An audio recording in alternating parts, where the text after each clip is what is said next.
Righto, we'll kick it off. So this presentation is going to focus on the impact of crop varieties on root-lesion nematode multiplication. Are we working? Turn on the side, buddy. Sorry, mate. On?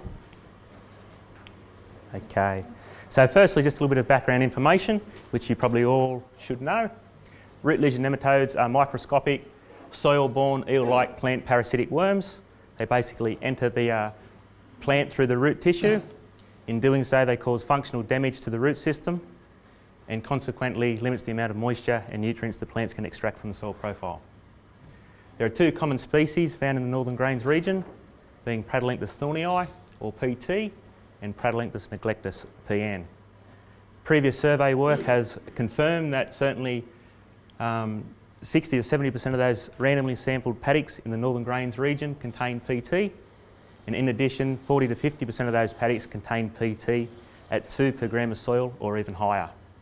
So consequently, this presentation will focus on PT, given it's the most widespread species found in our Northern Greens region. In terms of management, we have very limited options, and basically we rely at this point in time on variety and crop choices. So there are two terms we refer to when we talk about root-lesion nematodes, being tolerance and also resistance.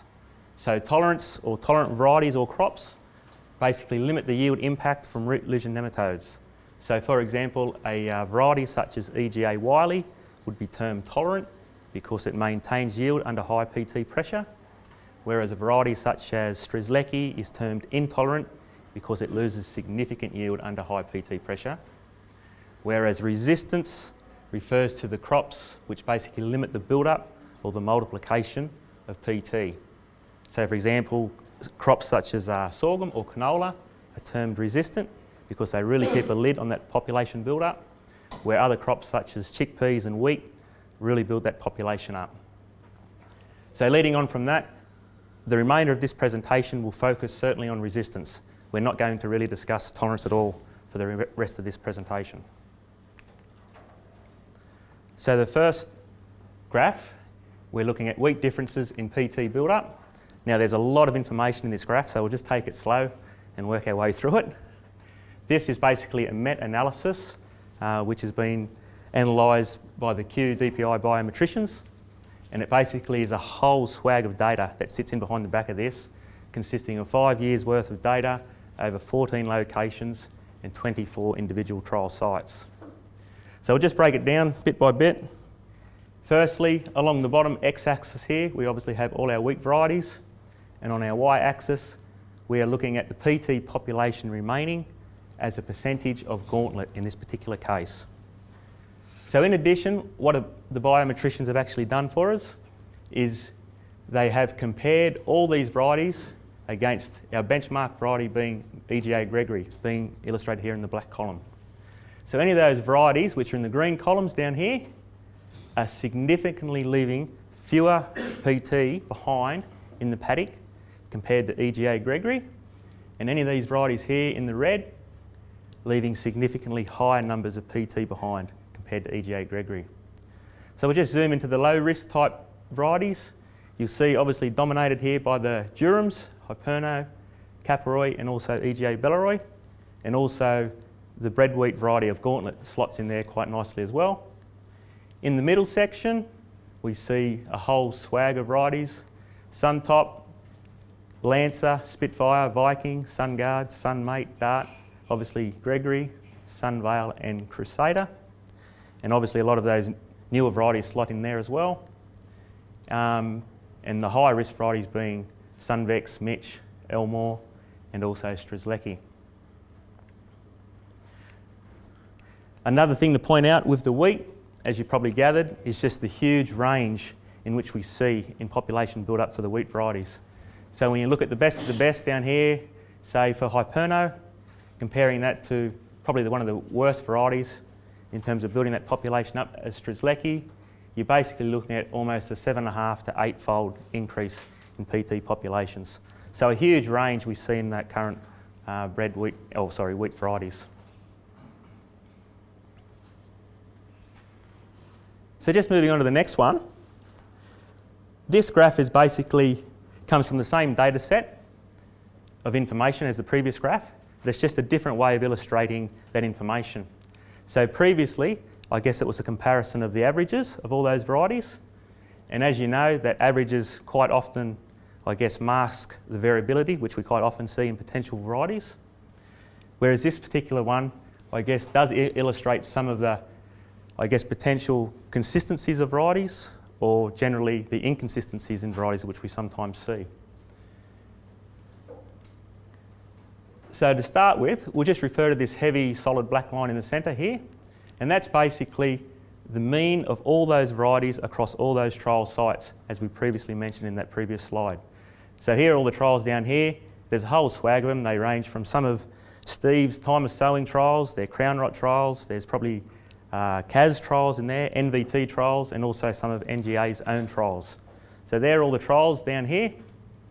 As I say, the solid black line is the mean of all those varieties across all those sites. So basically what we're looking at is as we move above that black solid line, potentially those varieties are leaving more or higher numbers of PT behind compared to the average. Moving below that black solid line, those varieties leaving fewer or lower numbers of PT behind compared to the average. So we'll start at the top, the purple line being Strzelecki. And you can see consistently Strzelecki being a susceptible to very susceptible variety, leaving certainly higher numbers compared to the overall average. Moving down to Crusader being the red line, a susceptible variety, once again leaving higher numbers compared to the average. The olive green coloured line here being EGA Gregory, very typical of EGA Gregory. Pretty much smack bang, middle of the road, moderately susceptible variety, always on par with the trial average. Lancer in the blue, probably leaving, obviously only a newer variety, but certainly leaving fewer numbers behind compared to the average. And last but not least being Gauntlet, leaving obviously quite a few less compared to the average. So it's these couple of varieties in this neck of the woods where I guess growers can really manipulate the system by growing these varieties and getting a real handle on maintaining that population build-up in those paddocks.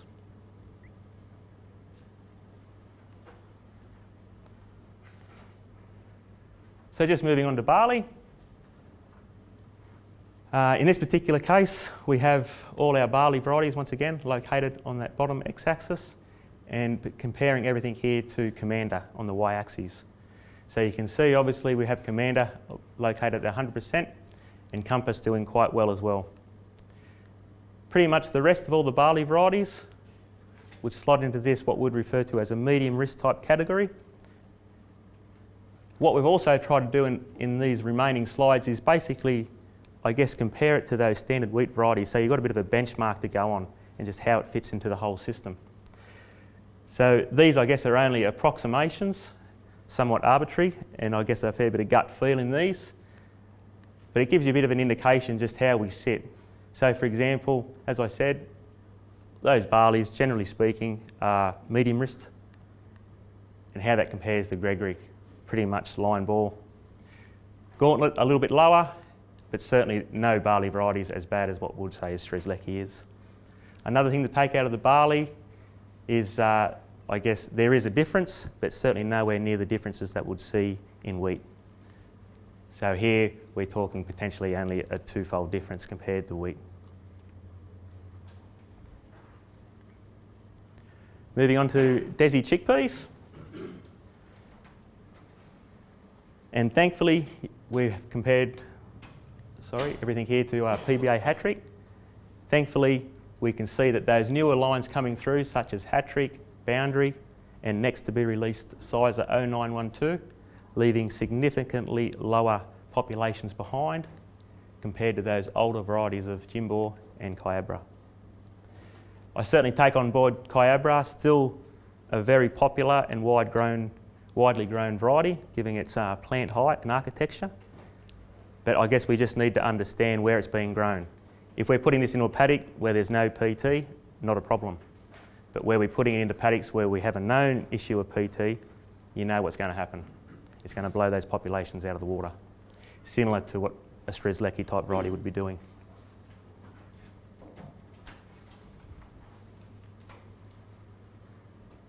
Just moving on to the Kabuli chickpeas. In this particular case, just comparing everything once again to PBA hat-trick, which would be obviously at the 100% mark. And how do they stack up? Pretty much all the Kabulis at this point in time we would refer to as high risk. There's no significant differences found between any of those current commercial varieties, and you can see how it compares. Once again, EGA Gregory, they're a long way ahead of EGA Gregory, up there similar to what we'd refer to as a Strzelecki type wheat. So just be very mindful, obviously, when you're contemplating growing Kabulis. Fabas, comparing everything here to water, and thankfully water leaving significantly fewer populations behind compared to those older varieties such as Doza and Cairo. Once again, medium risk type category. How does that compare to EGA Gregory and Gauntlet? Pretty much line ball of EGA, but certainly nowhere near as bad as a Strzelecki. So just moving on quickly now to some of those summer crops. Sorghum, this was probably a lot of work we'd done with Pax, Pioneer and also New Seed over the past couple of years. Comparing everything here to MR Buster, being that black solid line. Given that sorghum is a resistant crop, we would classify that as pretty much a low risk type scenario with no significant differences between any of those current commercial hybrids. Similarly for sunflowers, now this was data which we would have collected back in the 2013 summer. They were the results then. Once again, no significant differences between any of those current commercial hybrids. Sunflower as a crop being a low risk type option in terms of building that population up. We only just received some data came in there last week from this year's trials, and it tells exactly the same story. There's no significant differences between any of those current commercial hybrids, and it is a low risk type option. Last but not least, cotton. Cotton's been very hard yakka to try to get some data out of, given the past couple of dry summers and CSD changing their trial protocols with their new varieties coming through. But once again, comparing everything to Psychot 74 BRF in this case, still no significant differences between those current commercial varieties or hybrids, and cotton being a low risk type option. So just to finish up on our key points in terms of resistance, wheat, barley, chickpeas, faba beans, mungs and soybeans are all our major susceptible crops in that they will certainly build the population up. There are some very large differences in resistance between our wheat varieties and to a lesser extent chickpea, faba bean and barley.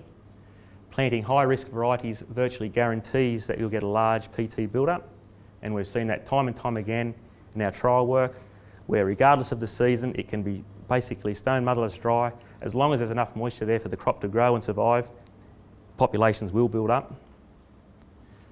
There's no varietal differences apparent in sorghum, cotton, sunflower and canola. So in summary, PT are a common and high priority cereal and chickpea disease. Certainly you need to know before you sow. So if you don't have PT in your paddock, you basically have all the crop and variety choices open to you. So you certainly need to get out there and start testing your soil. Longy's obviously here from CAS. They're offering a testing service where I believe they're testing for PN, PT, crown rot, common root rot, Pythium and Rhizoctonia in the northern testing suite. So predict the B. Yep. Predict the B, yep. Crop and variety choice is critical for yield and PT population management. And lastly, if you take nothing else out of this presentation, avoid sucker varieties and include as many multiple resistant crops in your rotation if you have a PT issue in your paddock. That's about it from me.